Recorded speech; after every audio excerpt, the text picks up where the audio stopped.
ગુજરાત રાજ્યના દરેક પોલીસ સ્ટેશનને આજે વિડીયો કોન્ફરન્સના માધ્યમથી કે જે વિડીયો કોન્ફરન્સમાં તમામ પોલીસ કમિશનર, રેન્જ વડાઓ અને પોલીસ અધિક્ષકશ્રીઓ હાજર હતા, એ સૂચના આપવામાં આવી છે કે આવતા 100 કલાકમાં ગુજરાત રાજ્યના દરેક પોલીસ સ્ટેશનમાં એક લિસ્ટ બનાવવામાં આવે અને એ લિસ્ટમાં જેટલા પણ અસામાજિક ગુંડા તત્વો છે, એ પછી શરીર સંબંધી ગુનાઓ સંકળાયેલા હોય,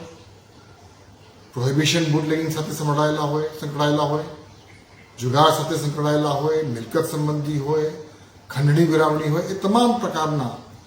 અસામાજિક કૃત્ય કરનાર વ્યક્તિઓની યાદી દરેક પોલીસ સ્ટેશનમાં આવતા 100 કલાકમાં તૈયાર કરવા માટે સૂચના દરેકને આપવામાં આવી છે. 100 કલાકની અંદર આ લિસ્ટ તૈયાર થઈ ગયા પછી એ તમામ લોકો વિરુદ્ધમાં હોલ ઓફ ગવર્મેન્ટ એપ્રોચથી કડક શિક્ષાત્મક કાર્યવાહી કરવા માટેની પણ વ્યૂહરચના તૈયાર કરવામાં આવી છે.